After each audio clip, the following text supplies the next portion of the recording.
Hello, hello. So good to see you all. Hi. Chaotic Mage. Welcome in. I hope you're well. Rio, thank you. Thank you so much for that 3 months of subscription. That is, that's an honor. Thank you. Happy Sunday indeed. For those of you that are in here, like, faithfully every week, you know that this is my favorite time of the week. The 2 to 3 hours that we get to spend together in here are everything to me. And I love it. And when I see so many people just coming in right out of the gate, it just makes my day. It really does. I could sign off right now and be happy. But I'm not going to do that because we have some great stuff to do today. We're on chapter 13 of the book. We have a boss battle in Stream Raiders, which I'm going to start here in a moment. My goodness. AIM, welcome in. RNL, I know you're lurking, but hello to you too. Queen's here. A couple other people lurking in the background. So glad you're here. So glad. How has everyone's weekends been? What have you been up to? You scared me, like... No, done. Skip the story time. I would never. That's like 80% of the reason we're here, is it not? And in your name, Chaotic, thank you for that hydration.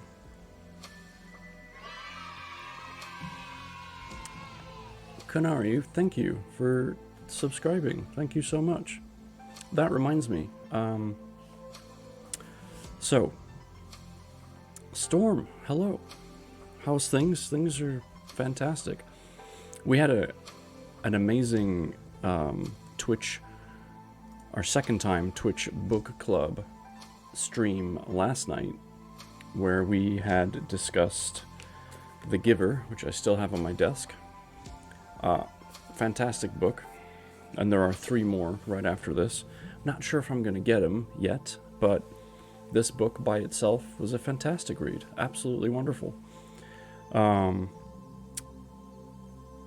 Discussing books. Yes. So there was like 7 or 8 of us. I have the VOD in my, down below. And yeah, it's kind of a new concept. I also have a YouTube channel where I've been uploading my videos. That way, once they disappear from here, they'll stay permanent on YouTube. So, Stunt Mamas, man. Good to see you. I hope you're well. And yeah, so based on the book that we're going to do next, Coraline, which was on my welcome screen, anyone that is a subscriber will have access. Well, everyone has access to Discord, obviously, but anyone who is a subscriber will be able to join me in a voice chat room. Once I get the next book, it's on its way to me in the mail, but once I have it, I'm going to be reading it in Discord as a like a thank you, basically. Just one way for me to say thank you to everyone that is a subscriber. So if you want to be part of that and you want to have a chat and we can talk about the chapters that we read, very, very laid back, just very casual, I'd love for you to be part of that. So I'll figure out a time once I get the book and we'll start reading it. I think it's like 169 pages, so it's not terribly long. And we'll probably jump on Discord to read it 2 or 3 times before the next book club. And then, of course, come be part of it, because in our book club, we do a quiz, usually about 20 questions. And so you'll be able to take part in that and see if you can beat out the rest of us. So it'll be great. The link doesn't work. Which link doesn't work? My Discord link? Oh, I know what happened. Hold on. I know. Please hold. Generate new link. Copy. Alright. Skunk, hello. Good to see you again. I am going to update that Discord link right meow. So, hold on.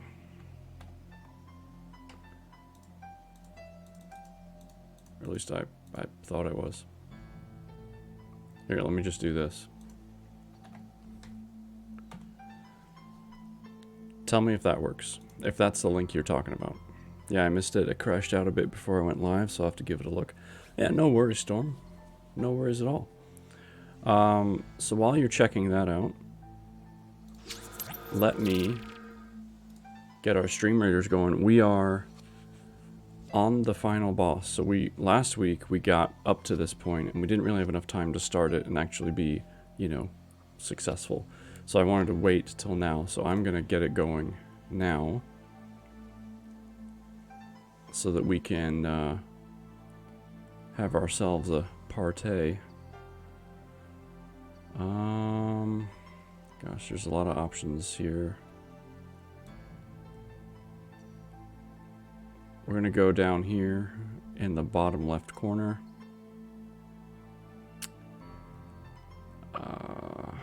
Let's see. Don't worry about anyone here or here.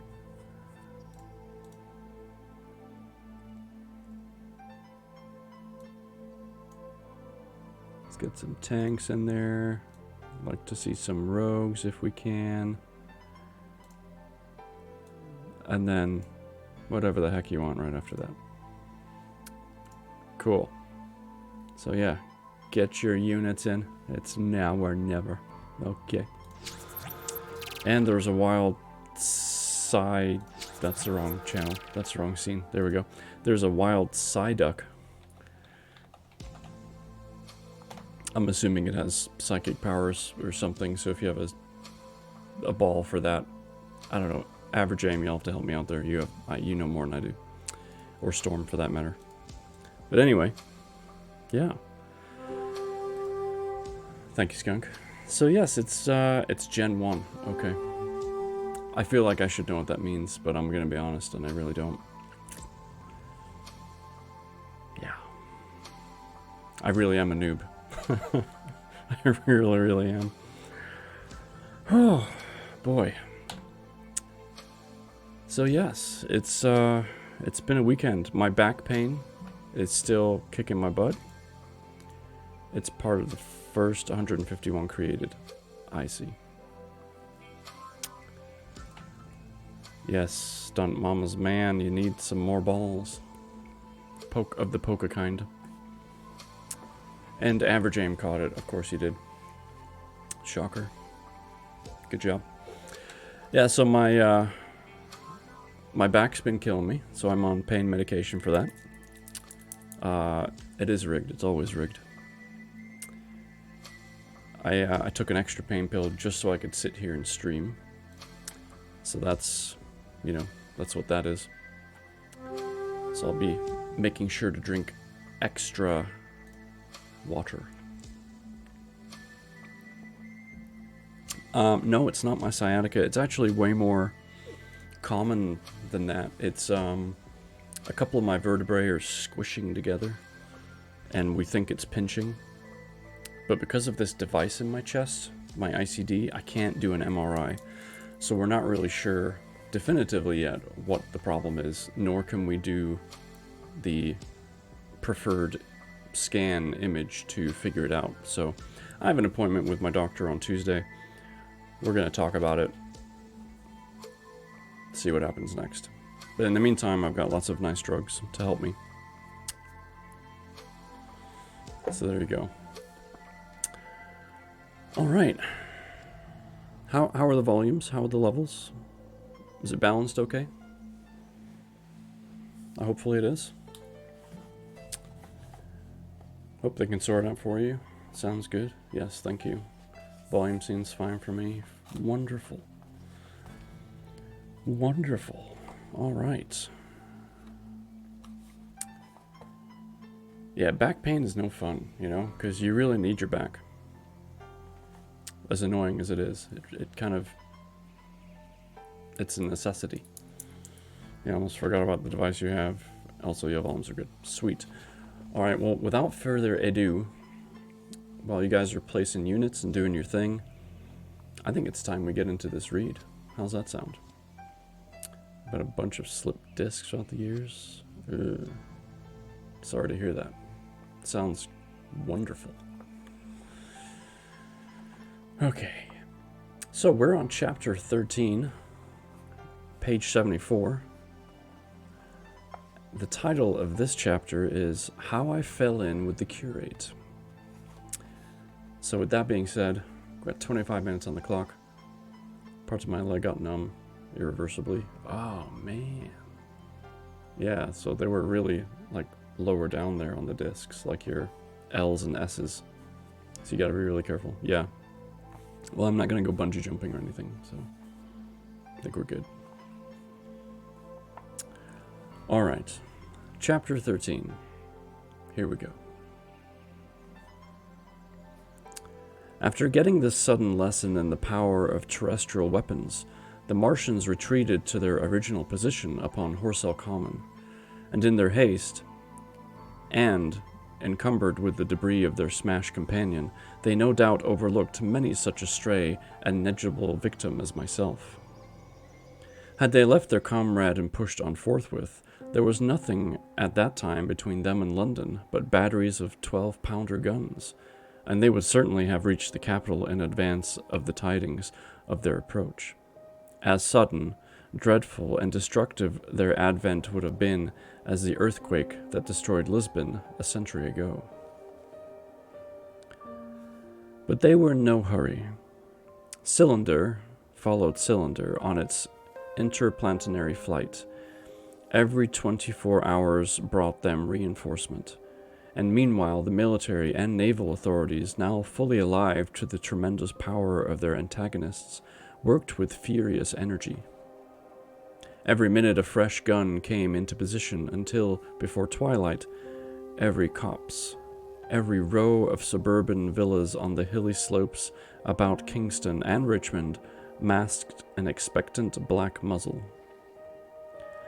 And through the charred and desolated area, perhaps 20 square miles altogether, that encircled the Martian encampment on Horsell Common, through charred and ruined villages among the green trees, through blackened and smoking arcades that had been but a day ago by pine spinneys, crawled the devoted scouts with the heligraphs that were presently to warn the gunners of the Martian approach. But the Martians now understood our command of artillery and the danger of human proximity, and not a man ventured within a mile of either cylinder, save at the price of his life.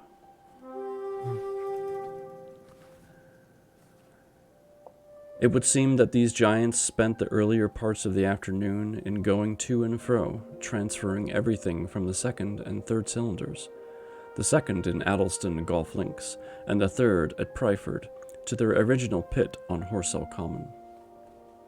Over that, above the blackened heather and ruined buildings that stretched far and wide, stood one as sentinel, while the rest abandoned their vast fighting machines and descended into the pit. They were hard at work, there far into the night, and the towering pillar of of dense green smoke that rose therefrom could be seen from the hills about Merrow, and even, it is said, from Banstead and Epsom Downs. And while the Martians behind me were thus preparing for their next sally, and in front of me the humanity gathered for the battle, I made my way with infinite pains and labor from the fire and smoke of burning Weybridge towards London. I saw an abandoned boat, very small and remote, drifting downstream, and throwing off the most of my sodded clothes, I went after it, gained it, and so escaped out of that destruction. There were no oars in the boat, but I contrived to paddle as well as my parboiled hands would allow, down the river towards Halliford, and Walton, going very tediously and continually looking behind me, as you may well understand. I followed the river because I considered that the water gave me the best chance to escape, should these giants return. The hot water from the Martian's overthrow drifted downstream with me, so that for the best part of a mile I could see little of either bank. Once, however, I made out a string of black figures hurrying across the meadows from the directions of Weybridge. Halliford, it seemed, was deserted, and several of the houses facing the river were on fire. It was strange to see the place quite tranquil, quite desolate under the hot, blue sky, with the smoke and little threads of flame going straight up into the heat of the afternoon. Never before had I seen houses burning without the accompaniment of an obstructive crowd. A little farther on the dry reeds of the bank, up the bank, were smoking and glowing, and a line of fire inland was marching steadily across a late field of hay. For a long time I drifted. So painful and weary was I after the violence I had been through, and so intense the heat upon the water. Then my fears got the better of me again, and I resumed my paddling. The sun scorched my bare back. At last, as the bridge at Walton was coming into sight round the bend, my fever and faintness overcame my fears, and I landed on the Middlesex bank and lay down, deadly sick, amid the long grass. I suppose the time was then about 4 or 5 o'clock. I got up presently, walked perhaps half a mile without meeting a soul, and then lay down again in the shadow of a hedge. I seem to remember talking wanderingly to myself during that last spurt. I was also very thirsty, and bitterly regretful had I drunk no more water. It is a curious thing that I felt angry with my wife. I cannot account for it, but my impotent desire to reach Leatherhead worried me excessively. I do not clearly remember the arrival of the curate, so that probably I dozed. I became aware of him as a seated figure in soot-smudged shirt-sleeved, and with his upturned, clean-shaven face staring at a faint flickering that danced over the sky. The sky was what is called a mackerel sky, rows and rows of faint down plumes of cloud, just tinted with the midsummer sunset. I sat up at the rustle of my motion. He looked at me quickly. "Have you any water?" I asked abruptly. He shook his head. "You've been asking for water for the last hour," he said. For a moment we were silent, taking stock of each other. I dare say he found me a strange enough figure, naked, save for my water-soaked trousers and socks, scalded, and my face and shoulders blackened by the smoke. His face was a fair weakness. His chin retreated, and his hair lay in crisp, almost flaxen curls on his low forehead. His eyes were rather large, pale blue, and blankly staring. He spoke abruptly, looking vacantly away from me. "What does it mean?" he said. "What do these things mean?" I stared at him and made no answer. He extended a thin white hand and spoke in almost a complaining tone. "Why are these things permitted? What sins have we done? This morning's service was over. I was walking through the woods to clear my brain for the afternoon, and then fire, earthquake, death, as if it was Sodom and Gomorrah. All our work undone, all the work. What are these Martians?" "What are we?" I answered, clearing my throat. He gripped his knees and turned to look at me again. For half a minute, perhaps, he stared silently. "I was walking through the roads to clear my brain," he said, "and suddenly, fire, earthquake, death."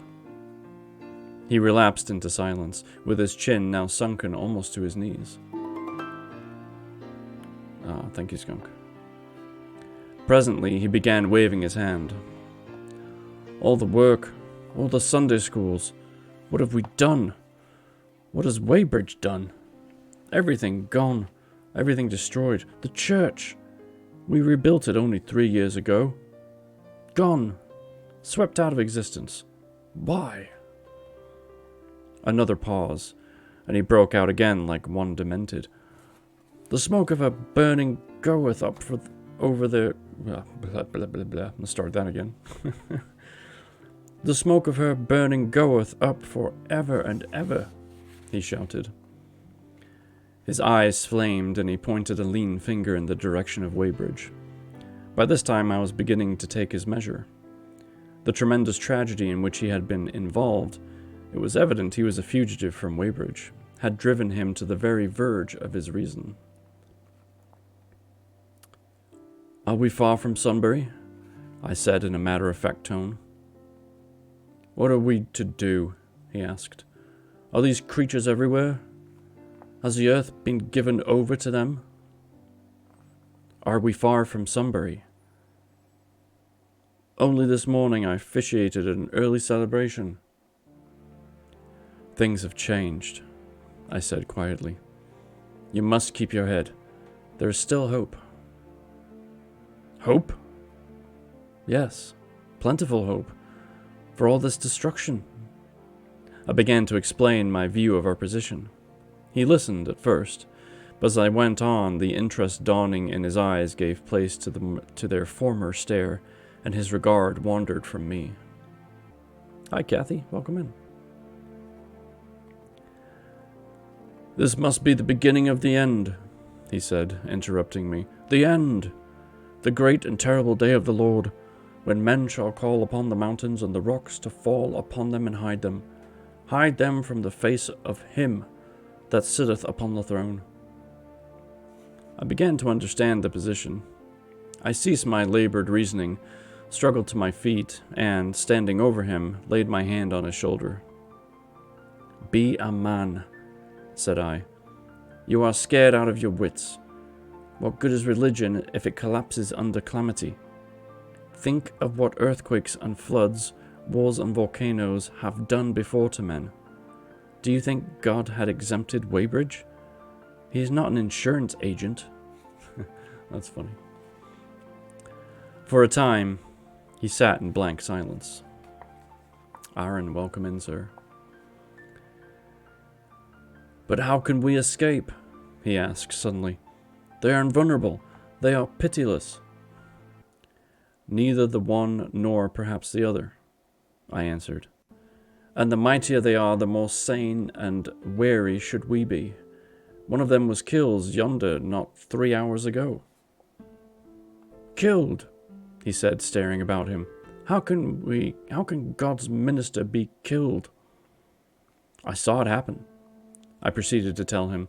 We have chanced to come in for the thick of it, said I, and that is all. What in the flicker in the sky? He asked abruptly. I told him it was the heliograph signaling, that it was the sign of human help and effort in the sky. We are in the midst of it, I said. Quite as it is. That flicker in the sky tells of the gathering storm.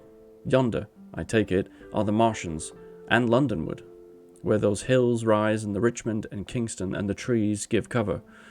Earthworks are being thrown up and the guns are being placed. Presently the Martians will be coming this way again. And even as I spoke, he sprang to his feet and stopped me by a gesture. Listen, he said. From beyond the low hills across the water came the dull resonance of distant guns and a remote, weird crying. Then everything was still. A cockchafer came droning over the hedge and past us. High in the west, the crescent moon hung faint and pale above the smoke of Weybridge and Shepperton and the hot, still splendor of the sunset. We had better follow this path, I said, northward. And that is chapter 13. Uh-oh. Haddiskirk. Was that another Get Big Follows bot, I assume? Well, there you go. Let me check on our battle. Let's see how we're doing. Gonna go out and refresh real quick. Excellent. Units are coming in. Still got time. We're going to need as many as we can get. We are on a boss. Granted, it's my first boss. But we want to have a first successful boss. That's what we want.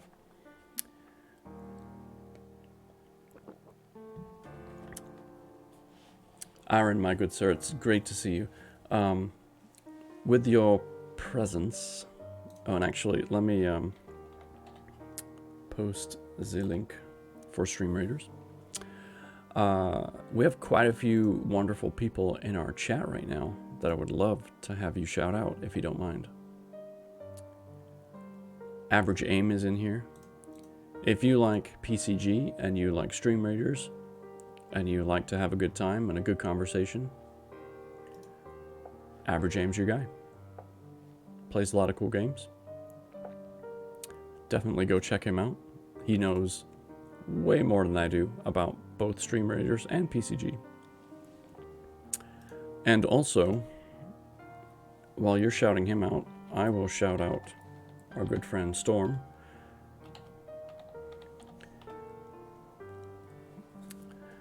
He knows a lot about Formula 1. He also knows a ton about PCG as well. And he has a very good British accent because he is in fact British. So, absolutely. I was born in the UK. I lived there till I was 16. I was born in Durham. And then I moved to Leyland, which is in like the Lancashire area. And spent basically most of my young and teen life there. And then I moved to the States right after I graduated British high school. So my accent has basically gone away. But it's fun when I read books like this because I can whip it back out and try to imagine what I think these characters sound like, because I have no idea. But that's the fun of reading. An epic barbarian. Thank you.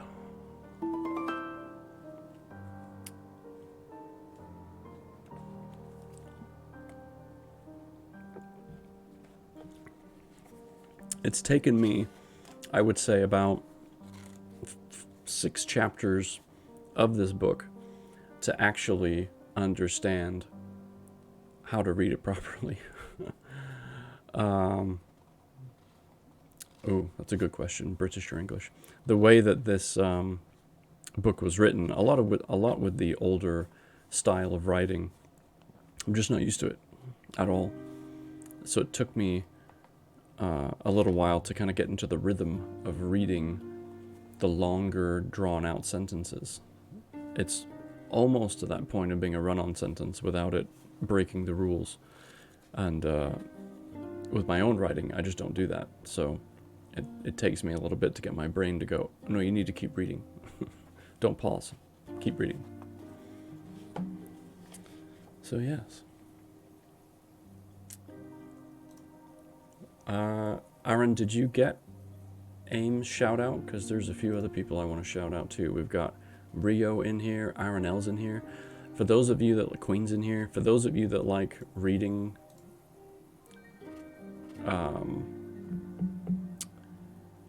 other reading streamers, Aaron L isn't quite affiliate yet, and she needs to be. She deserves it. She's a wonderful person. She's got a very gentle, soothing voice. It's kind of like the opposite of Aaron's voice when he reads. He's got the soothing male version. She's got the amazing female version. So there you go. Voice crushes. Alright. So Aaron, if you don't mind doing some shout-outs while you're doing that, I'm going to keep reading before we get to our battle. And chapter 14 is very simply titled, In London. So I'm going to take a wild guess and say that they made it to London.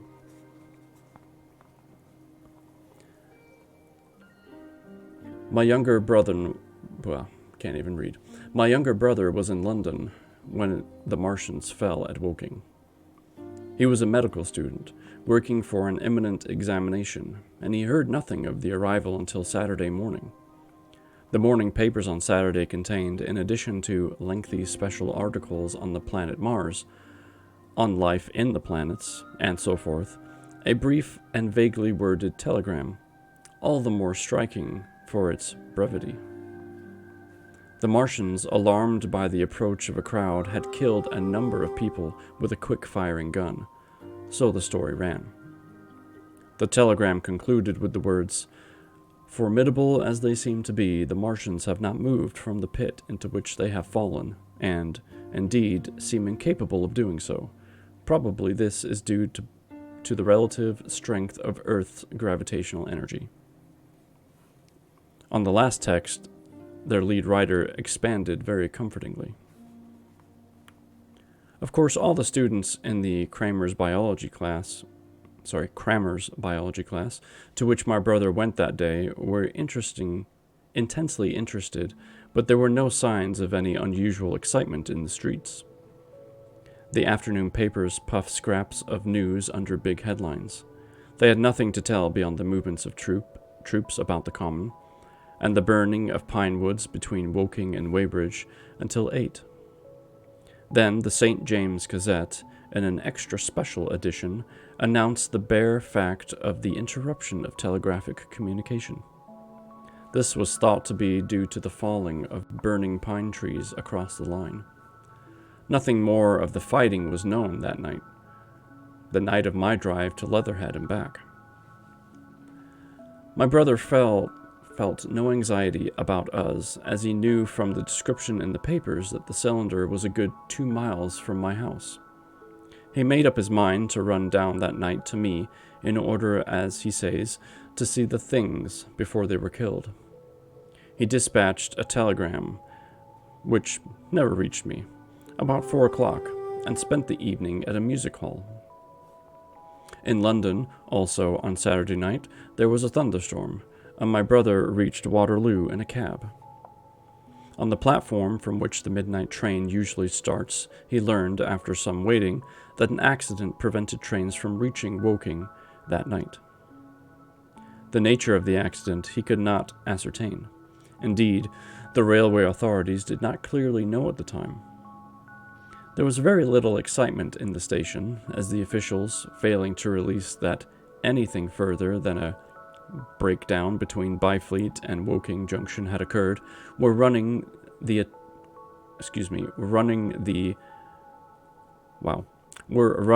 theater trains which usually pass through Woking round by Virginia Water, or Goldford. They were busy making the necessary arrangements so that the route of the Southampton and Portsmouth Sunday League excursions. A nocturnal newspaper reporter, mistaking my brother for the traffic manager to whom he bears a slight resemblance, waylaid and tried to interview him. Few people, accepting the railway officials, connected the breakdown with the Martians. I have read in another account of these events that on Sunday morning, all London was electrified by the news from Woking. As a matter of fact, there was nothing to justify that very extravagant phrase. Plenty of Londoners did not hear of the Martians until the panic of Monday morning. Those who did took some time to realize all that hastily worded telegrams in the Sunday papers conveyed. The majority of people in London do not read Sunday papers. The habit of personal security, moreover, is so deeply fixed in the Londoner's mind, and startling intelligence so much a matter of course in the papers, that they could read without any personal terrors. Quote, "About 7 o'clock last night the Martians came out of the cylinder, and moving about under an armor of metallic shields, have completely wrecked Woking Station, and the adjacent houses, and massacred an entire battalion of the Cardigan Regiment. No details are known. Maxims have been absolutely useless against their armor. The field guns have been disabled by them. Flying hussars have been galloping onto Chertsey. The Martians appear to be moving slowly towards Chertsey or Windsor. Great anxiety prevails in West Surrey, and earthquakes are being thrown up to check the advance Londonward. End quote. That was how the Sunday Sun put it. And a clever and remarkably prompt handbook article in the Referee compared the affair to a menagerie suddenly let loose in a village. I'm not sure if I'm even saying that right. It sounds hopeless. Oh well, let's get some breakfast, right? Chapter 1, gotta love it. That's my most favorite quote from the book right now. And since we have like 30 seconds left, and the next paragraph is more like a page, I'm just gonna hold off until we finish our battle, and then we'll move on. I'll take a quick drink. Yeah, that quote from the first chapter of, oh, we can't get the lid off the saucer. Oh well, let's go get some breakfast. That was fantastic. All right, let's take a look. I only have the one curse available right now. Until I can unlock the others, they are not ready to be unlocked yet, unfortunately. Otherwise, I would have chosen something else. We're just gonna put our curse right there. Good luck, everybody. Here we go.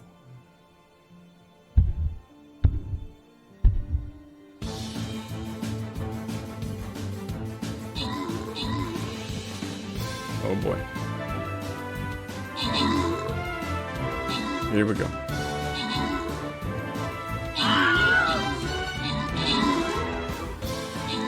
Get the soccer ball.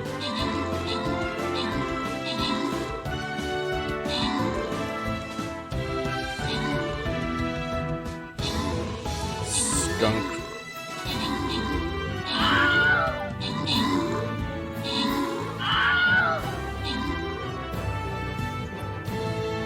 Here we go.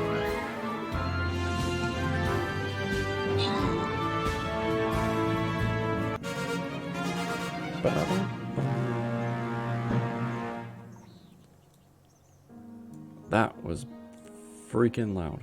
I'm gonna turn it down a bit. Good job, everybody. Skunk coming in with 31 murders. Gonna have to step away for a while now. My internet is struggling to keep up with your stream. I'll see you in just over an hour and a half to finish off your book, Final Earth. Thank you so much. Good job, everybody. Make sure everyone gets gold. Flying Rogue goes to Rio. Congratulations. And we did it. We took out our first boss. I'm so proud of you. Good job. Good job. Let me just upgrade my tank here. There we go. All right. Ooh, do we want to go question mark? 200 for the boss hype. Thank you so much for that, Rio. Love you to death. Let's go for the chest. And yeah, I'm gonna place a warrior right here.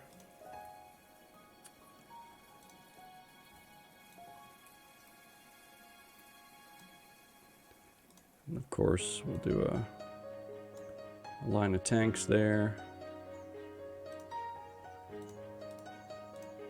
Some medics. A few flags. And then whatever you want down there. Archers, perhaps.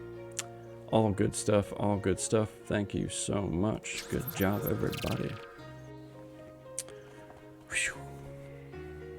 You should tip the gold scale, move towards your favor. You'll need it. Yeah, I know, but I want to give back, you know? I want to give back to you guys. So, it's okay. We'll get there. We'll get there. All right. Where were we?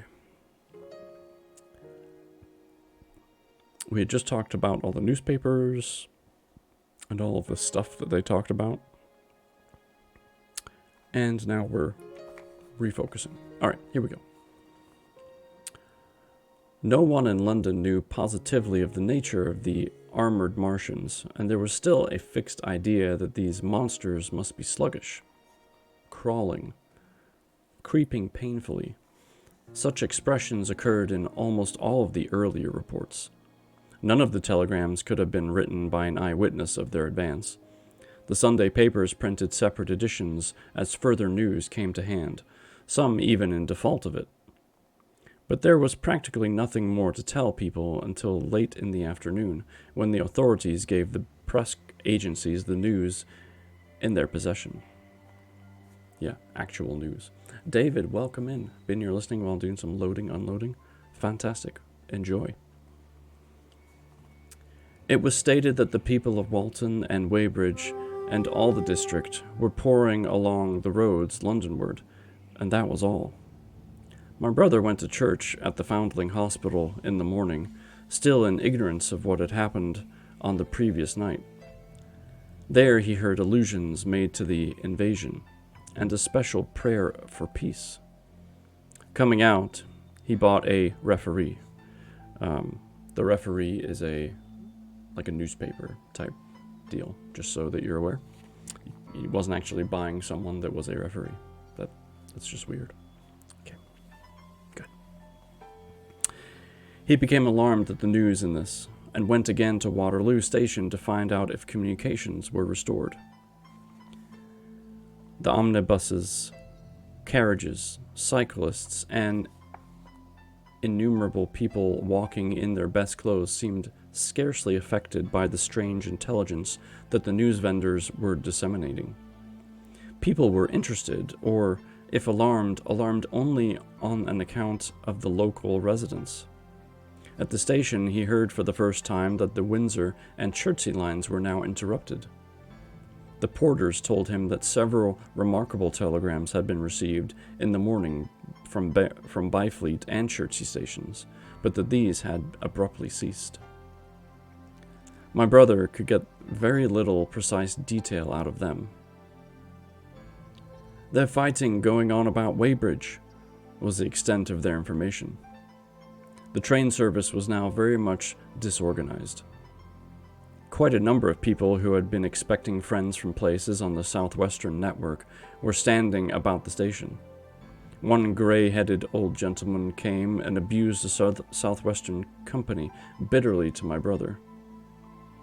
"It wants showing up," he said. 1 or 2 trains came in from Richmond, Putney, and Kingston, containing people who had gone out for a day's boating and found the locks closed and a feeling of panic in the air. A man in a blue and white blazer addressed my brother, full of strange tidings. "There's hosts of people driving into Kingston in traps and carts and things, with boxes and valuables and all that," he said.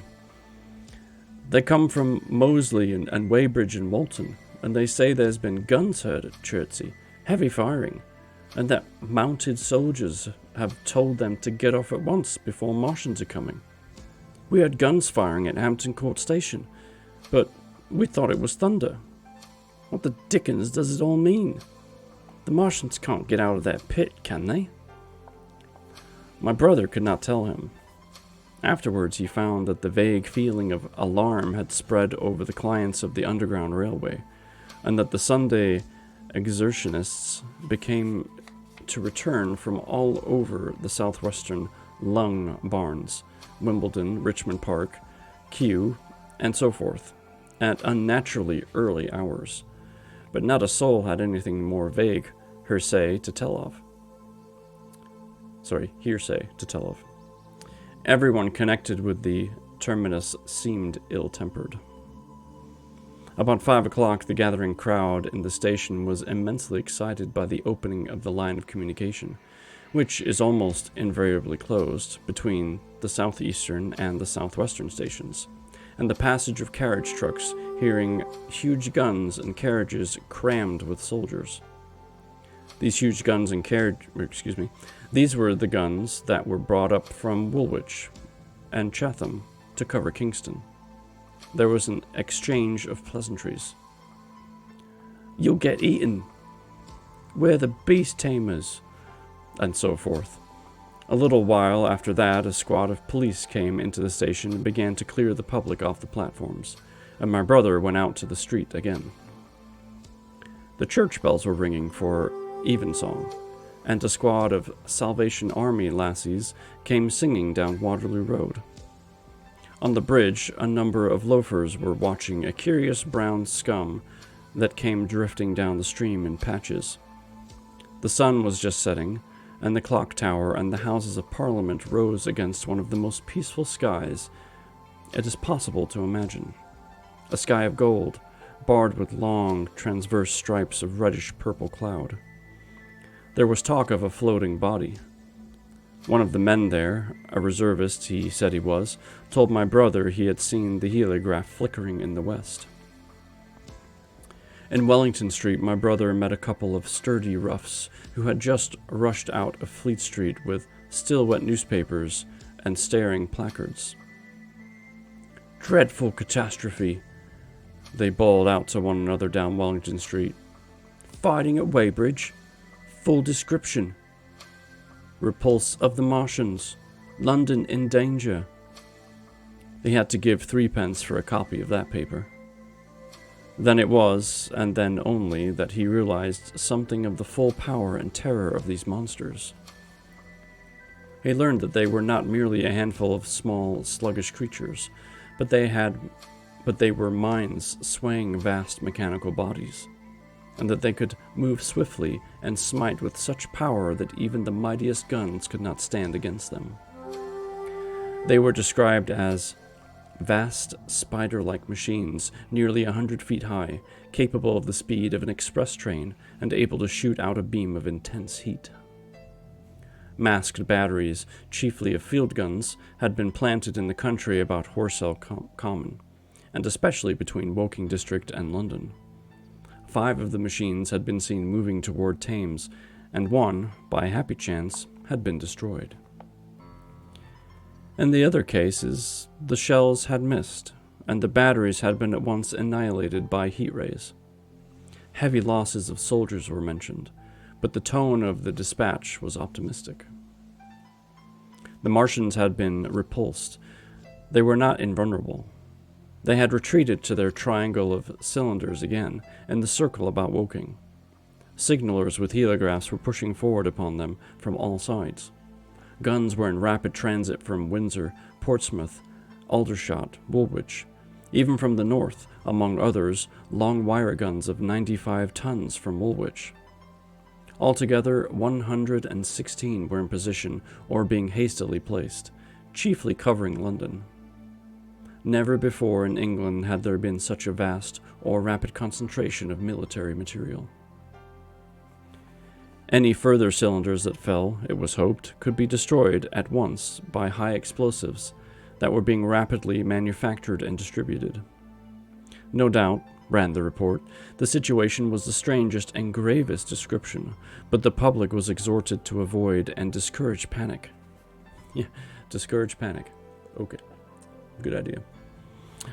No doubt the Martians were strange and terrible in the extreme, but at the outside there could not be more than 20 of them against our millions. The authorities had reason to suppose, from the size of the cylinders, that the outside there could not be more than 5 in each cylinder, 15 altogether, and one at least was disposed of, perhaps more. The public would be fairly warned of the approach of danger, and elaborate measures were being taken for the protection of the people in the threatened southwestern suburbs. And so, with the reiterated assurances of the safety of London and the ability of the authorities to cope with the difficulty, the quasi-proclamation closed. It kind of reminds me of Jaws, like the beach is open, the beach is safe. Wink, wink. If that worked out well. This was printed in enormous type on paper so fresh that it was still wet, and there had been no time to add a word of comment. It was curious, my brother said, to see how ruthlessly the usual contents of the paper had been hacked and taken out to give this place. All down Wellington Street, people could be seen fluttering out the pink sheets and reading, and the Strand was suddenly noisy with the voices of an army of hawkers following these pioneers. Men came scrambling off buses to secure copies. Certainly this news excited people intensely, whatever their previous apathy. The shutters of a map shop and the Strand were being taken down, my brother said, and a man in his Sunday raiment, lemon-yellow gloves even, was visible inside the window, hastily fastening maps to Surrey to the glass. Interesting.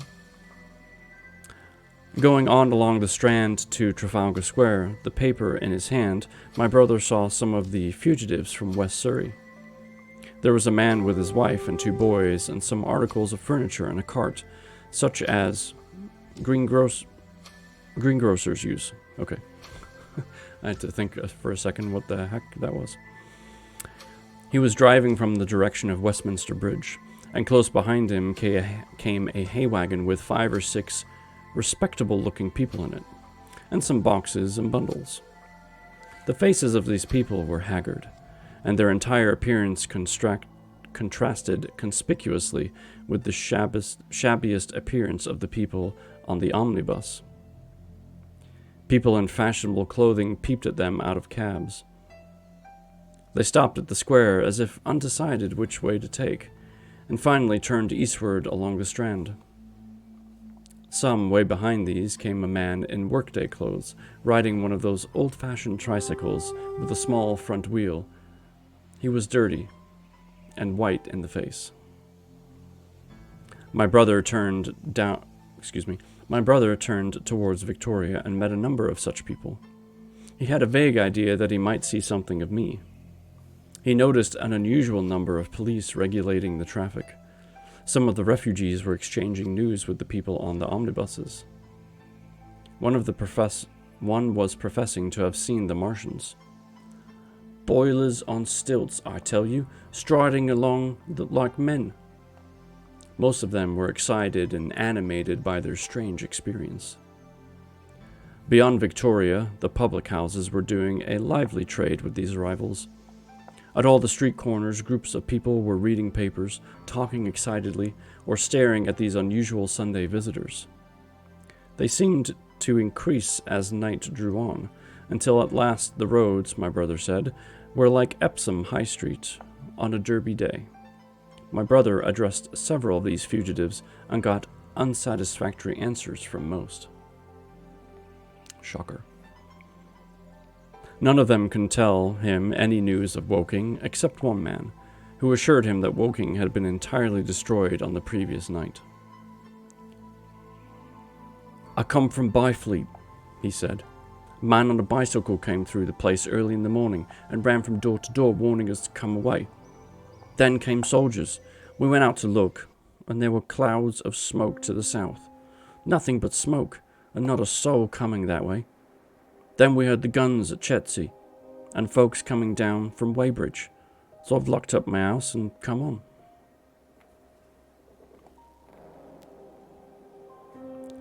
At the time, there was a strong feeling in the streets that the authorities were to blame for their incapacity to dispose of the invaders without all this inconvenience.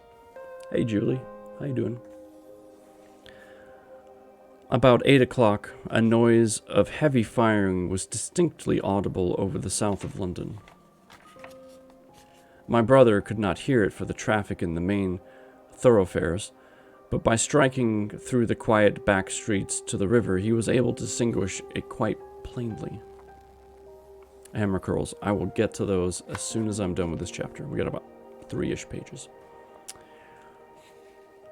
He walked from Westminster to his apartments near Regent's Park, about 2. He was now very anxious on my account, and disturbed at the evident magnitude of the trouble. His mind was inclined to run, even as mine had run on Saturday, on military details. He thought of all those silent, expectant guns, of suddenly nomadic countryside. He tried to imagine boilers on stilts, 100 feet high.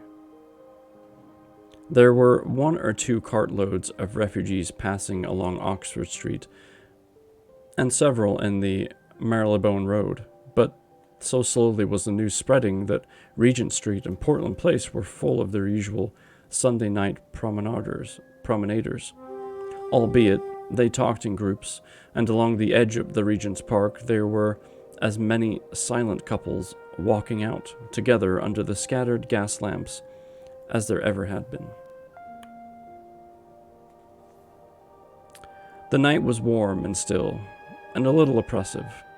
The sound of guns continued intermittently, and after midnight there seemed to be sheet lightning in the south. He read and reread the paper, fearing the worst had happened to me. He was restless, and after supper prowled out again aimlessly. He returned and tried to in vain to divert his attention to his examination notes. He went to bed a little after midnight, and was awakened from lurid dreams in the small hours of Monday by the sound of door knockers, feet running in the street, distant drumming, and a clamor of bells. Red reflections danced on the ceiling. For a moment he lay astonished, wondering whether day had come or the world gone mad. Then he jumped out of bed and ran to the window. His room was an attic, and as he thrust his head out, up and down the street there were a dozen echoes to the noise of his window sash. And heads in every kind of night disarray appeared. Inquiries were being shouted.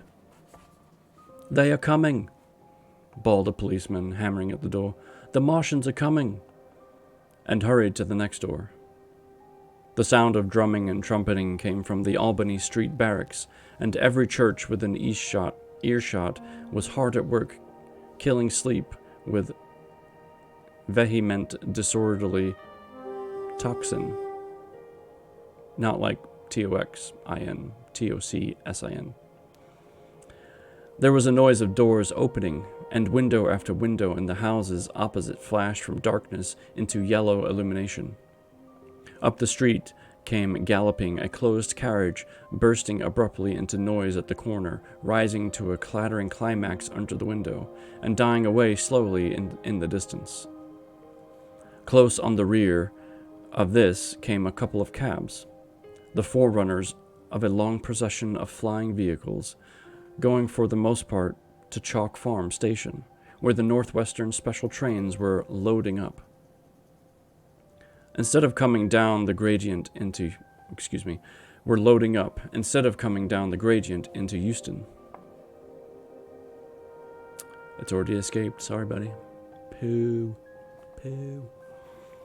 For a long time, my brother stared out the window in a blank astonishment, watching the policemen hammering at door after door and delivering their incomprehensible message. Then the door behind him opened, and the man who lodged across the landing came in, dressed only in shirt, trousers, and slippers, his braces loose about his waist, his hair disordered from his pillow. "What the devil is it?" he asked. "A fire? What a devil of a row!" They both craned their heads out of the window, straining to hear what the policemen were shouting. Police were coming out of the side streets and standing in groups at the corners talking. "What the devil is this all about?" said my brother's fellow lodger. My brother answered him vaguely and began to dress, running with each garment to the window in order to miss nothing of the growing excitement. And presently men selling unnaturally early newspapers came bawling into the street. "London in danger of suffocation. The Kingston and Richmond defense is forced, not forward.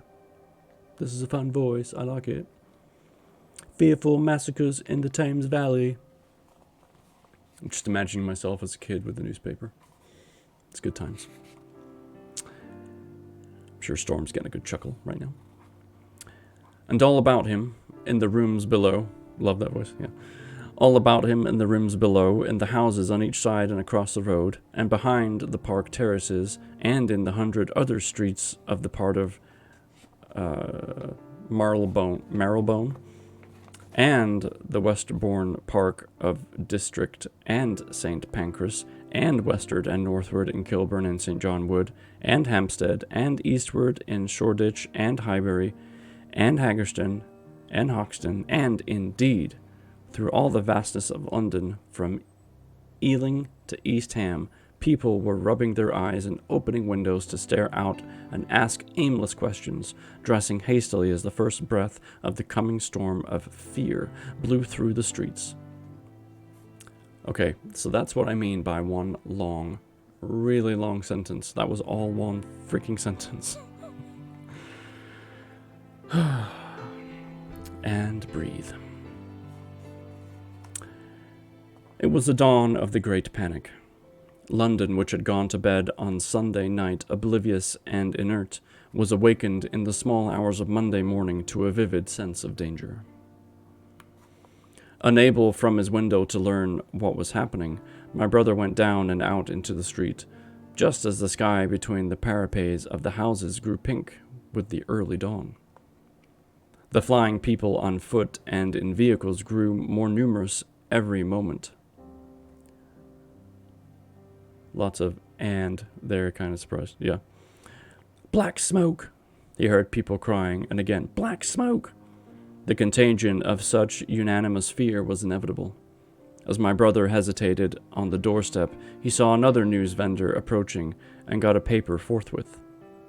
The man was running with the rest and selling his papers for $1 each as he ran, a grotesque mingling of profit and panic. And from this paper, my brother read that catastrophic. Wow. My brother read that catastrophic dispatch of the commander-in-chief. The Martians are able to discharge enormous clouds of a black and poisonous vapor by means of rockets. They have smothered our batteries, destroyed Richmond, Kingston, and Wimbledon, and are already advancing slowly towards London, destroying everything on the way. It is impossible to stop them. There is no safety from the black smoke, but an instant fight. Flight, not fight. This was all, but it was enough. The whole population of great 6 million city was stirring, slipping, running. Presently, it would be pouring en masse northward. "Black smoke!" the voices cried. "Fire!" The bells of the neighboring church made a jangling tumult. A cart carelessly driven smashed amid shrieks and curses against the water trough up the street. Sickly yellow lights went to and fro in the houses, and some of the passing cabs flaunted unextinguished lamps. And overhead, the dawn was growing brighter, clearer and steady and calm. He heard footsteps running to and fro in the rooms, and up and down stairs behind him. His landlady came to the door, loosely wrapped in a dressing gown and shawl. Her husband followed, ejaculating. I realized that Old English, it meant something else, but this one sentence could have been different. That's all I'm going to say. Could have been different. As my brother began to realize the import of all these things, he turned hastily to his own room, put all his available money, some £10 altogether, into his pockets, and went out again into the streets. "Hi, Em." Yeah, wait, what? Yeah, exactly. Right, so that's the end of the chapter. Old English versus New English. I'm going to read that sentence again, just because, why not? His landlady came to the door, loosely wrapped in dressing gown and shawl. Her husband followed, ejaculating.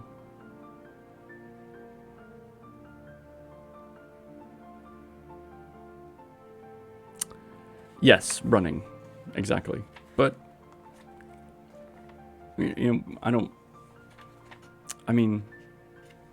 why? Why? Okay. I had to think there for a sec. Yeah, me too. All right. I'm going to pause there for just a second. M, I don't know how long you've been here, but if you just joined, great timing. Welcome in. I'm going to give you a special shout out, along with, helps if I use the right commands. We've got Julie in here, who I need to go get my weights because I realized they're in the other room. What were you playing last? Valheim, of course. And a new friend that I just made recently, M is me 8. She has a very calming and yet rageful stream in which the times that I've been there, you can help her do a puzzle on stream, a jigsaw puzzle. The last one that I helped with was like 1,000 pieces. I didn't rage quit, I just got very tired and, had to go to sleep. But had I continued, I might have rage quit. That being said, get your units in. There's only a couple of minutes left for our next Stream Raiders battle. I'm going to take a quick pause so I can go get my weights and redeem the hammer curls that Julie gave me. Yes, indeed. I shall return.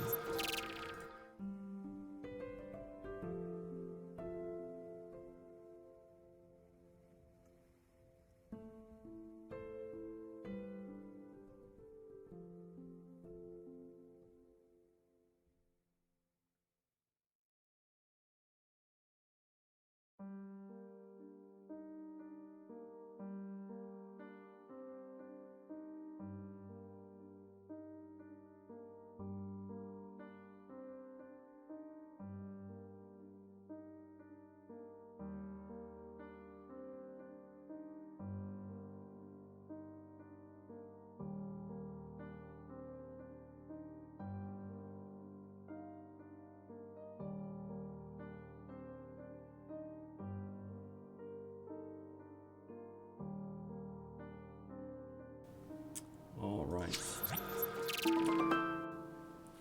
Hello. I have returned. I have my weights, and I will now do my hammer curls. Thank you for that, Julie. Okay.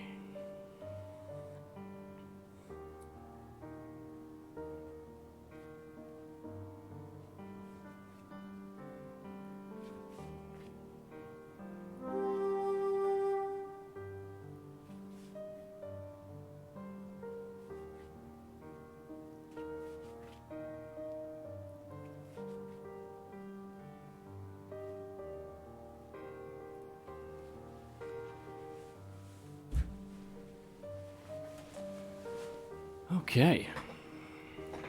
Thank you for that brief the heck? Oh dear.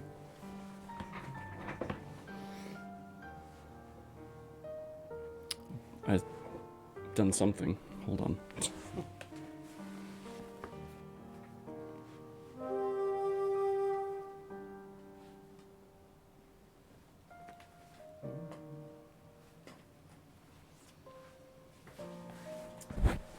Okay. I think I fixed it. There we go. Just breaking stuff, don't mind me. Alright, it's battle time. Let me just refresh this. Come back. Look at all those beautiful units. Look at them. Just look at them.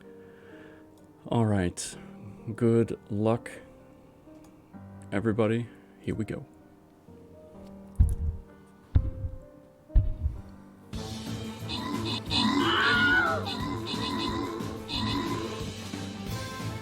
Get him.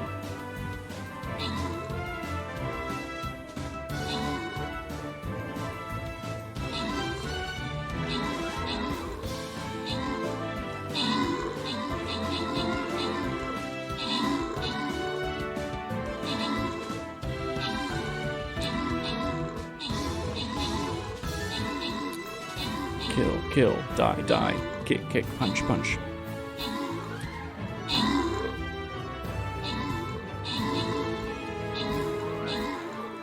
Queen and Skunk clearing the field.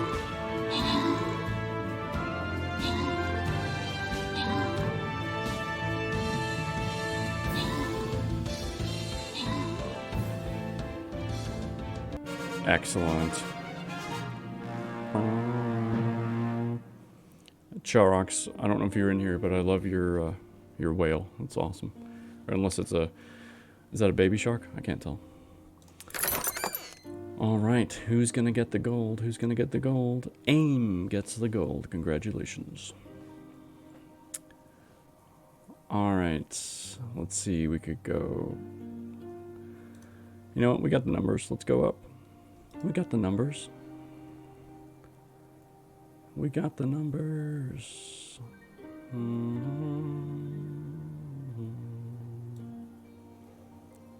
And yeah, we'll place right over here.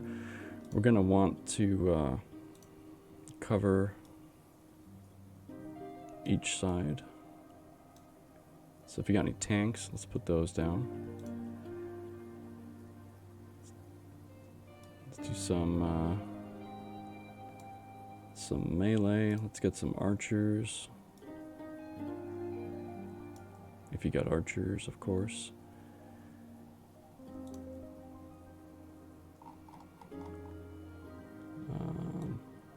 Let's throw in a few heals. And then, by all means, place the whatevers right there. Of course, this is just a plan. You do your own thing. Hey, Aranel, you're back. Is everything okay? On break. Fantastic. Everything is fantastic. Thank you. We're doing great. We're doing great. London isn't doing so good.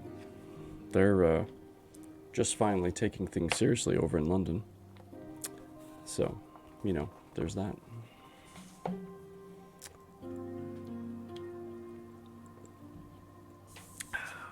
So, as a quick reminder, since we are kind of in between chapters, if you want to connect with me in my Discord at any point and just hello and say hi to people, you can certainly do that.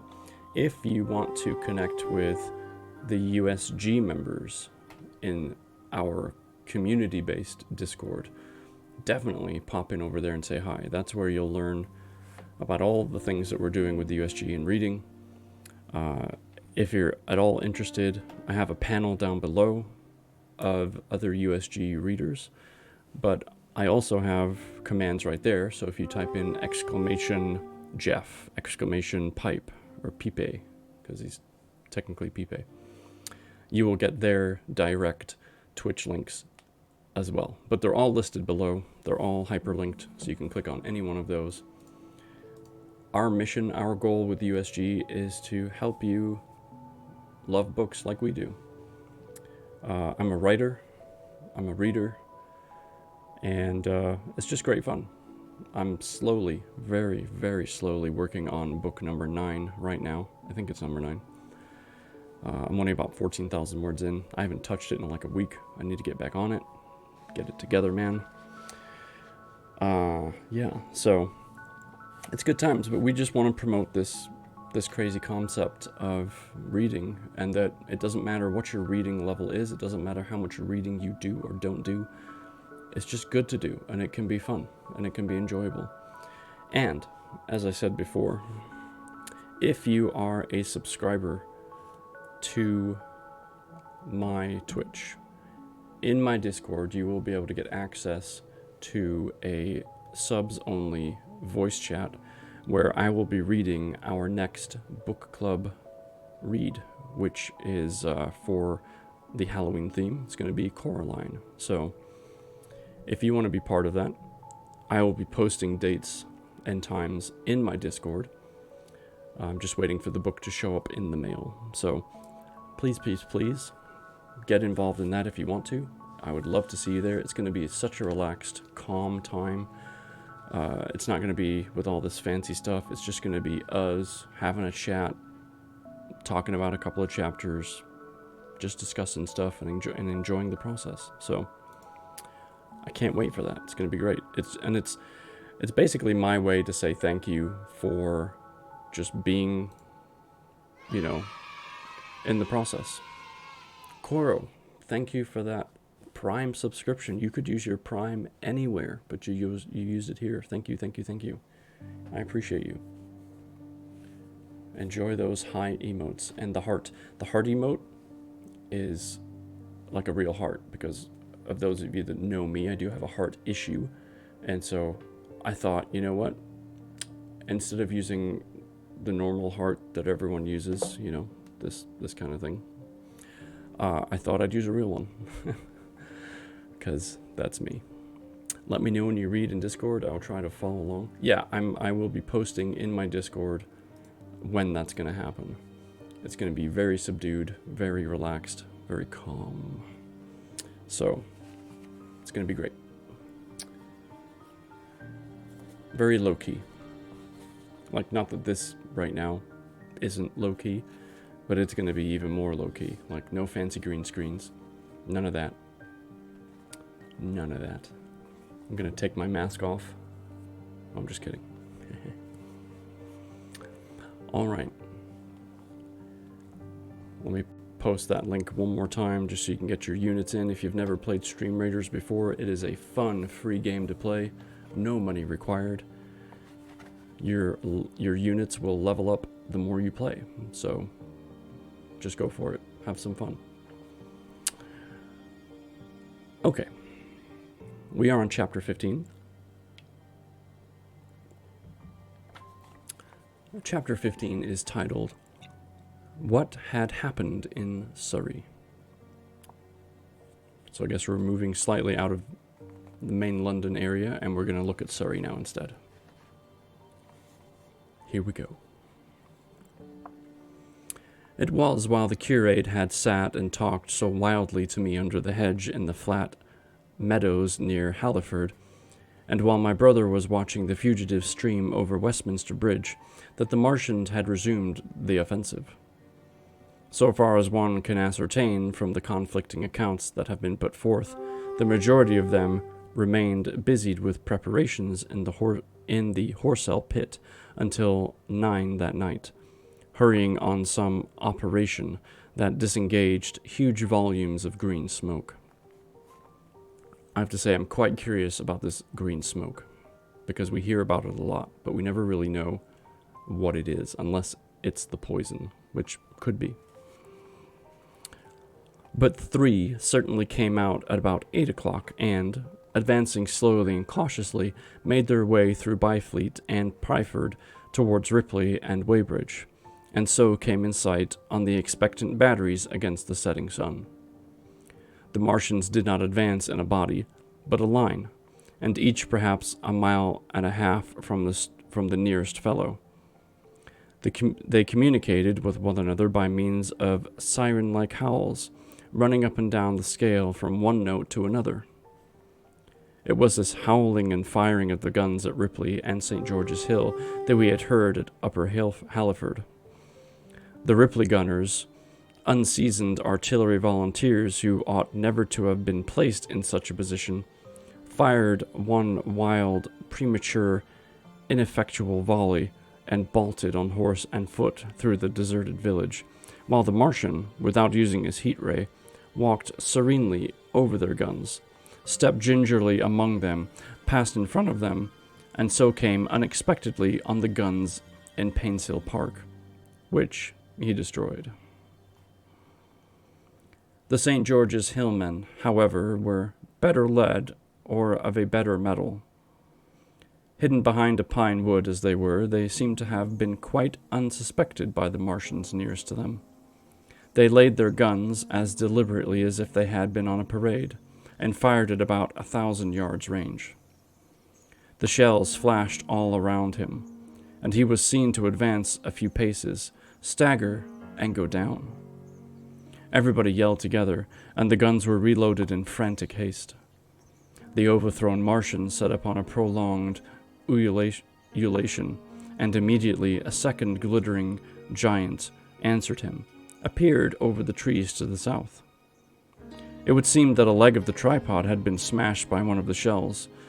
The whole of the second volley flew flew wide of the Martian on the ground, and simultaneously, both his companions brought their heat rays to bear on the battery. The ammunition blew up. The pine trees all about the guns flashed into fire, and only one or two of the men who were already running over the crest of the hill escaped. I feel like this book needs a crazy death counter, which I don't have, but that's okay. After this, it would seem that the three took counsel together and halted, and the scouts who were watching them report that they remained absolutely stationary for the next half hour.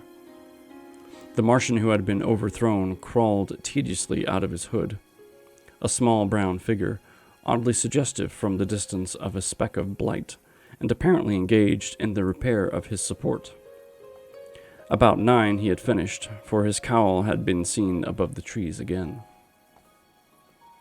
Thank you, Average. Don't look now, Atkinson, but you have someone new following you. Silverhood Games, thank you for that follow. Welcome in. And for those of you that are hearing that for the first time, that was Aaron Smith Audio's voice. I had him record a new follow sound for me, and I love it. I was hoping I'd get to hear that again. Welcome in. Glad you're here. Enjoy the book, and enjoy Stream Raiders. It was a few minutes past 9 that night when these 3 sentinels were joined by 4 other Martians, each carrying a thick black tube.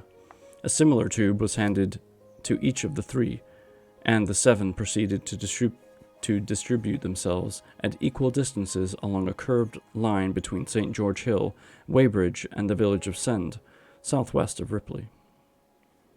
A dozen rockets sprang out of the hills before them, so soon as they began to move, and warranted the waiting batteries about Ditton and Escher. At the same time, 4 of their fighting machines, similarly armed with tubes, crossed the river, and 2 of them, black against the western sky, came into sight of myself and the curate as we hurried wearily and painfully along the road that runs northward out of Halliford. They moved, as it seemed to us, upon a cloud, for a milky mist covered the fields and rose to 1/3 of their height. At this sight the curate cried faintly in his throat, and began running. But I knew it was no good running from a Martian, and I turned aside and crawled through dewy nettles and brambles into the broad ditch by the side of the road.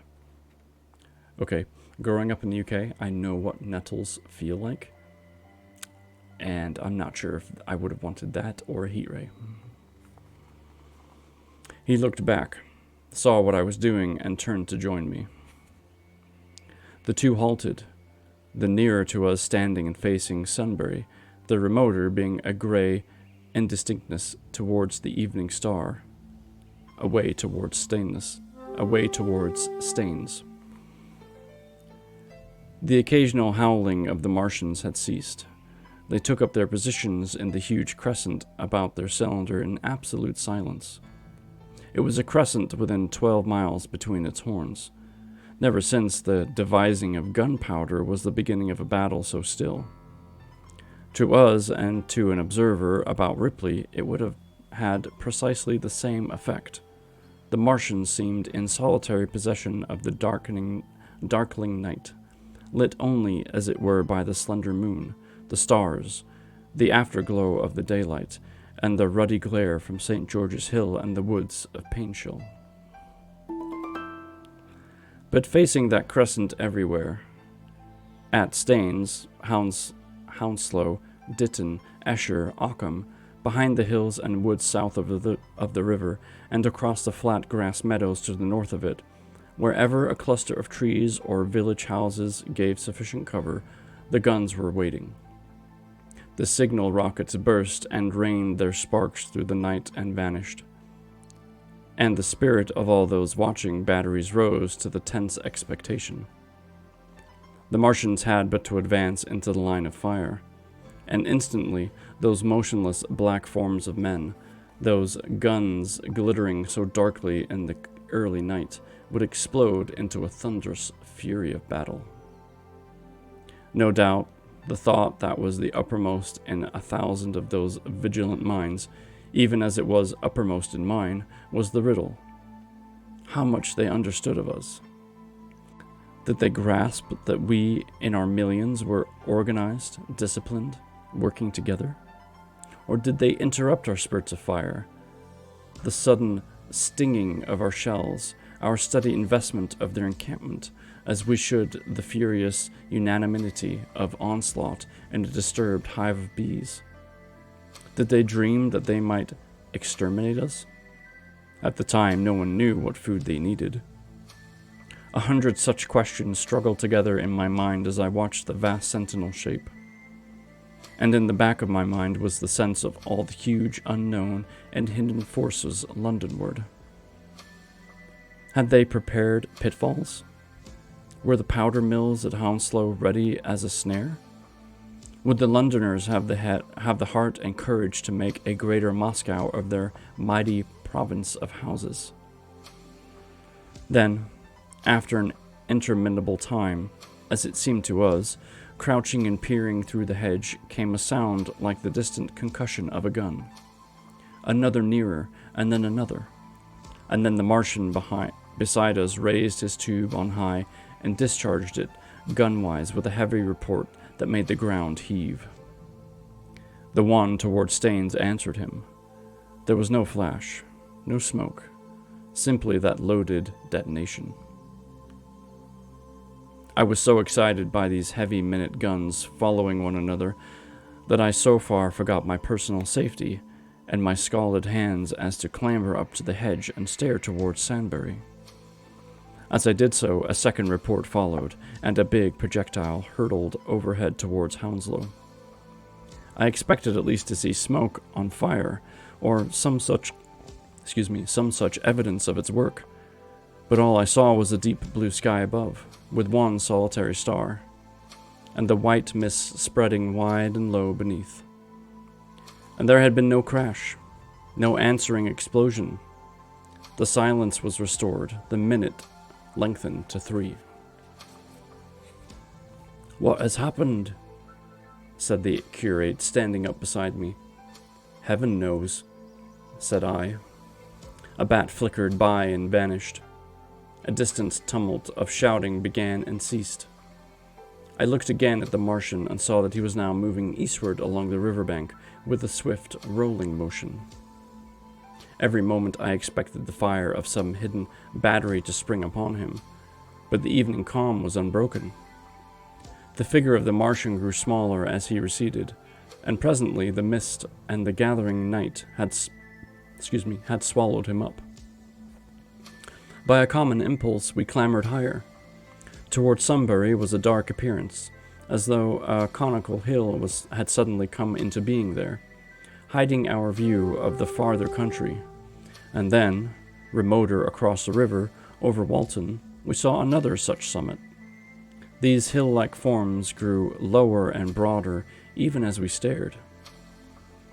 Moved by a sudden thought, I looked northward, and there I perceived a third of these cloudy black copes had risen. Everything had suddenly become very still. Far away to the southeast, marking the quiet, we heard the Martians hooting to one another, and then the air quivered again with the distant thud of their guns. But the earthly artillery made no reply. Now at the time we could not understand these things, but later I was to learn the meaning of these ominous copes that gathered in the twilight. Each of the Martians standing in the great crescent I have described had discharged, by means of the gun-like tube he carried, a huge canister over whatever hill, copse, cluster of houses, or other possible cover of guns chanced to be in front of him. Some fired only one of these, some two, as in the case of one we had seen. The one at Ripley, he said, to have discharged no fewer than 5 at that time. These canisters smashed on striking to the ground. They did not explode, and incontinently disengaged an enormous volume of heavy ink vapor, coiling and pouring upward into a huge and ebony cumulus cloud. a gaseous hill that sank and spread itself slowly over the surrounding country. And the touch of that vapor, the inhaling of its pungent wisps, was death to all that breathe. So that's where the poison comes in. I had kinda wondered. I'd prefer a heat ray, at least that won't be painful. I'd be dead, but covering my whole body in nettles would feel like stinging and burning house away. Yeah, exactly. Nettles suck. It was heavy, this vapor, heavier than the densest smoke, so that after the mist tumultuous uprush and outflow of its impact, it sank down through the air and poured over the ground in a manner rather liquid than gaseous, abandoning the hills and streaming into the valleys and ditches and watercourses, even as I have heard the carbonic acid gas that pours from volcanic clefts is wont do. That's a very strange sentence.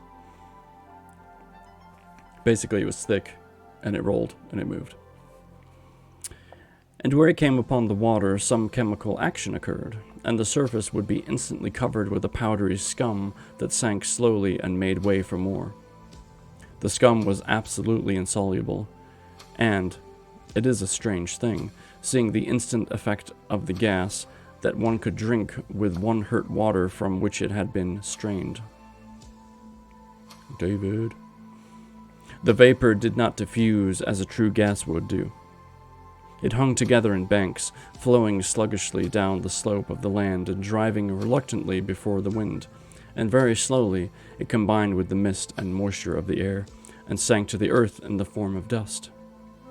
Save that an unknown element giving a group of 4 lines in the blue of the spectrum is concerned, we are still entirely ignorant of the nature of this substance. So not only are they dealing with heat rays, but now they have poisonous gas too. Sweet. Once the tumultuous upheaval of its dispersion was over, the black smoke clung so closely to the ground, even before its precipitation, that 50 feet up in the air on the roofs and upper stories of high houses and on great trees, there was a chance of escaping its poison altogether, as we proved even that night at Street Cobham and Ditton. Yes, wretched hive, indeed. The man who escaped at the former place tells a wonderful story of the strangeness of its coiling flow, and how he looked down from the church spire and saw the houses of the village rising like ghosts out of its inky nothingness. For a day and a half he remained there, weary, starving, and sun-scorched. The earth under the blue sky and against the prospect of the distant hills a velvet black expanse with red roofs, green trees, and, later, black-veiled shrubs and gates, barns, outhouses, and walls rising here and there into the sunlight. But that was at Street Cobham, where the black vapor was allowed to remain until it sank of its own accord into the ground. As a rule, the Martians, when it had served its purpose, cleared the air of it again by wading into it and directing a jet stream upon it. A jet of steam upon it, not stream. That makes me wonder if the poison was treacherous to them, too. Interesting. This they did with the vapor banks near us, as we saw in the starlight from the window of a deserted house at Upper Halliford, whither we had returned. From there we could see the searchlights on Richmond Hill and Kingston Hill going to and fro, and at about 11 the windows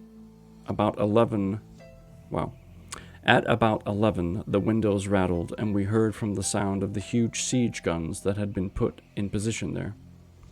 These continued intermittently for the space of a quarter of an hour, sending chance shots at the invisible Martians at Hampton and Ditton, and the pale beams of the electric light vanished, and were replaced by a bright red glow.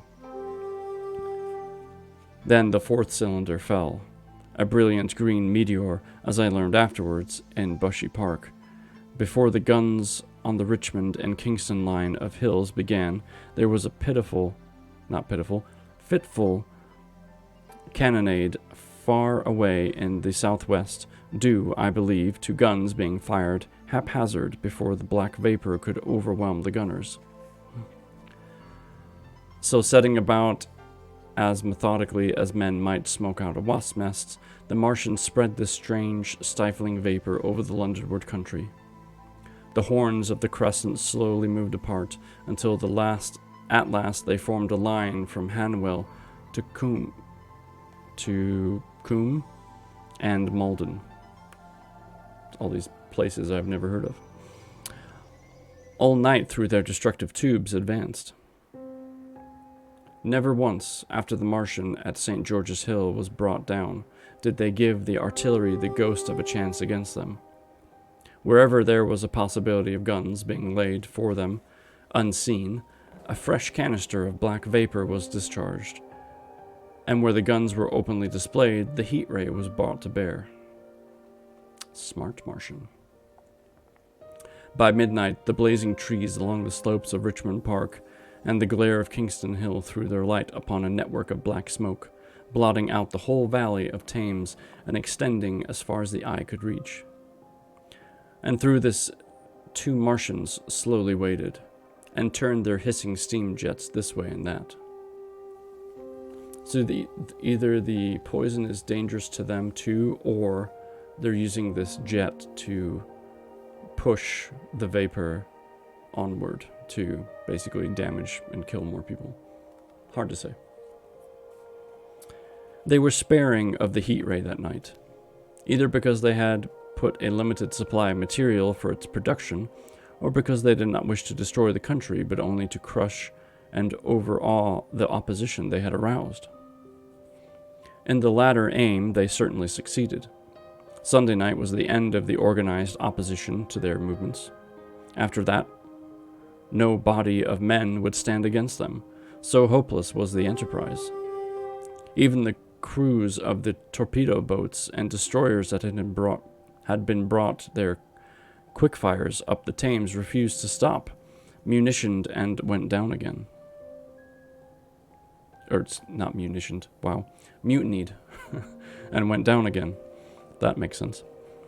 The only offensive operation men ventured upon after that night was the preparation of mines and pitfalls, and even in that, their energies were frantic and spasmodic. One has to imagine, as well as one may, the fate of those batteries towards Esther, waiting so tensely in the twilight. Survivors there were none. One may picture the orderly expectation, the officers alert and watchful, the gunners ready, the ammunition piled to hand, the limber gunners with their horses and wagons, the groups of civilian spectators standing as near as they were permitted, the evening stillness, the ambulances and hospital tents with the burned and wounded from Weybridge, then the dull renaissance of the shots of the Martians fired, and the clumsy projectile whirling over the trees and houses and smashing amid the neighbors' fields. Welcome to the game, David. One may picture, too, the sudden shifting of the attention, the swiftly spreading coils and bellyings of that blackness, advancing headlong, towering heavenward, turning the twilight to a palpable darkness, a strange and horrible antagonist of vapor striding upon its victims, men and horses near it seemed dimly running, shrieking, falling headlong, shouts of dismay, the guns suddenly abandoned, men choking and writhing on the ground, and the swift broadening out of the opaque cone of smoke. And then night and extinction, nothing but a silent mass of impenetrable vapor hiding its dead. Before dawn, the black vapor was pouring through the streets of Richmond, and the disintegrating organism of government was, with a last expiring effort, rousing the population of London to the necessity of flight. And that concludes chapter 15. And in good timing, too. 1 minute remains before our next battle. Boy, oh boy. So this book is 208 pages, and we are about to start page 101. So we are right about at the halfway mark, which is fantastic.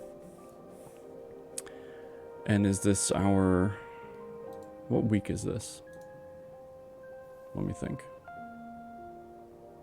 Let's see. How many videos of this do we have? We have two videos? We did 1 through 8, then 9 through 12. Yeah, so this will be our third video, and we're about halfway through. That's not a bad pace, I think. Yeah, so this will be number 3. Yep. Excellent. All right, well, let us switch over to Stream Raiders and see how we're doing.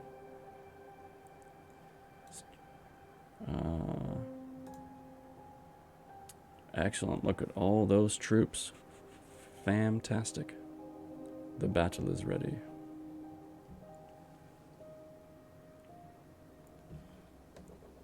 "18 units, thank you so much.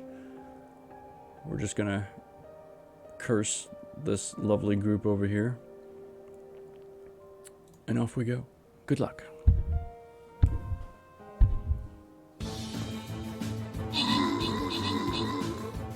Death.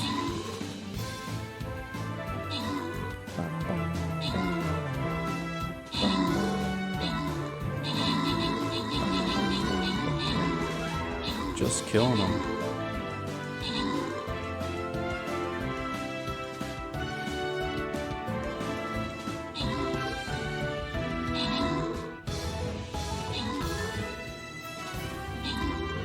"12 enemies left.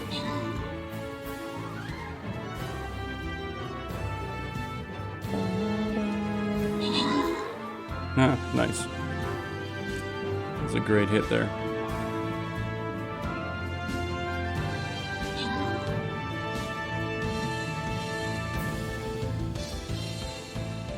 Man, that's a really long wall. Look out, guys. Look out. Don't stand there. Why are you just standing there?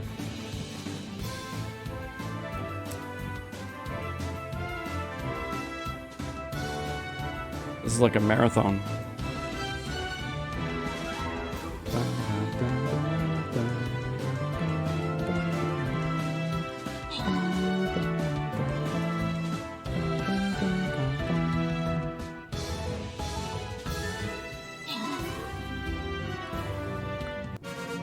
Good job. Good job. We got 2 winners this time. We got Warrior Scrolls and Archer Scrolls, and they go to Skunk for the Warrior and Archer for Queen. Good job. Well deserved. Good job. That will be our last battle for today, just because timing of everything. I mean, I could start it and then finish it off stream, but I don't want to be that guy, you know. I'm also gonna see, because we're almost getting ready to raid, so I'm gonna do a quick check of how long this chapter is, because we could either read it or just hang out and chill until Aaron Smith Audio is live. Okay, this chapter is a little bit longer than the others, so I think we're just gonna keep it for next time. Chapter 16 is the Exodus from London. In other words, get the hell out.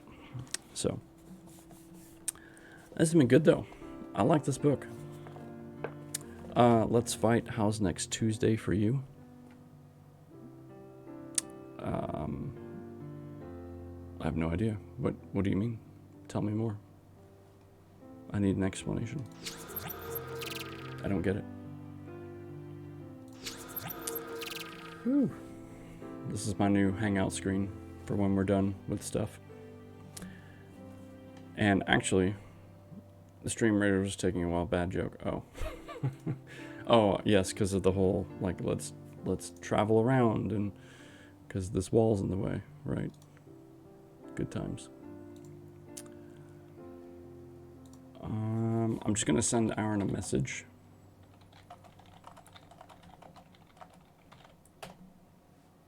just letting him know that we are ready when he is ready. So, Kanari, welcome to the server. Welcome to the Discord. Glad you could join us. So yeah, thanks guys for hanging out and being with me today. I love this time together. I wish I could do it more often. Thank you for the stream, so glad I got to catch some of it, and thank you for the game. Absolutely. So M, you don't know this yet.